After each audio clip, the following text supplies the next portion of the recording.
সংসদ সদস্যদের জন্য শুল্কমুক্ত গাড়ি, এটা মনে হয় বাংলাদেশ ছাড়া বিশ্বের আর কোথাও নেই। মাননীয় স্পিকার, আমি মোহাম্মদ আসাদুজ্জামান, মন্ত্রী, আইন, বিচার ও সংসদ বিষয়ক মন্ত্রণালয়, the members of parliament remuneration and allowances order 1973 এর অধিকতর সংশোধনকল্পে আনিত একটি bill, the members of parliament remuneration and allowances amendment bill 2026 এই মহান সংসদে উত্থাপনের জন্য অনুমতি প্রার্থনা করছি। মাননীয় সদস্য, আপনি কি আপত্তি করবেন? উত্থাপন করুন। ধন্যবাদ মাননীয় স্পিকার। এই বিলটি যেখানে আপত্তি, তার আগে আমি ধন্যবাদ জানাতে চাই। এটি একটি অত্যন্ত প্রয়োজনীয় এবং সংসদ সদস্যদের জন্য শুল্কমুক্ত গাড়ি, এটা মনে হয় বাংলাদেশ ছাড়া বিশ্বের আর কোথাও নেই।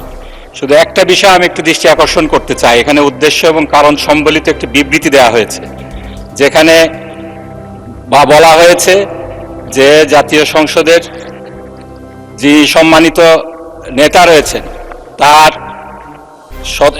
কৌশলী দৃষ্টিভঙ্গি, দূরদর্শী দৃষ্টিভঙ্গির আলোকে বাংলাদেশ জাতীয় সংসদের সদস্যদের জন্য বিদ্যমান শুল্কমুক্ত গাড়ি সুবিধা বর্তমানে অর্থনৈতিক বাস্তবতার পরিপ্রেক্ষিতে পুনর্বিবেচনা প্রয়োজন। এখানে মাননীয় স্পিকার, আমরা সবাই জানি, আপনিও জানেন, মাননীয় বিরোধী দলের নেতার একটা ভূমিকা ছিল। আমাদের বাংলাদেশ জামাত ইসলামী সংসদ নির্বাচনের আগেই একটি নির্বাচনী প্রতিশ্রুতি দিয়েছিল, আমরা যদি বিরোধী দলেও থাকি তাহলে আমরা শুল্কমুক্ত গাড়ি নেব না, এবং একই সাথে প্লটের কথাও বলা হয়েছিল।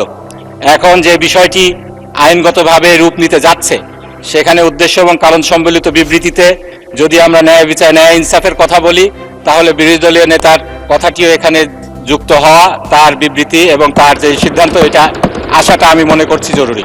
ধন্যবাদ মাননীয় স্পিকার। এটাকে তো কোনো আপত্তি বলে আমার মনে হচ্ছে না। আপনি কি আপত্তি করেছেন নাকি কারো নাম মেনশন করার জন্য? বিলে তো নাম মেনশন করা যাবে না।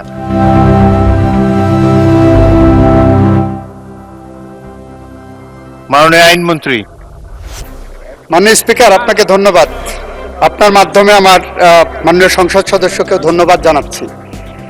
মাননীয় স্পিকার, রাজনৈতিকভাবে রাজনৈতিক দলগুলো, দলের নেতারা এই সংসদের বাইরে যা কিছু কথা বলেন, সেটা রাজনীতির ব্যাপার।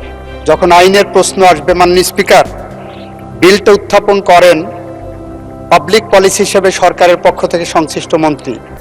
এটা কোনো প্রাইভেট বিল যদি হতো, তাহলে ওনার পক্ষ থেকে মাননীয় বিরোধী দলের নেতার দূরদৃষ্টি সম্পর্কে উত্থাপন করতে পারতেন। সেটা ওনার একটা প্রিভিলেজ অ্যান্ড রাইট।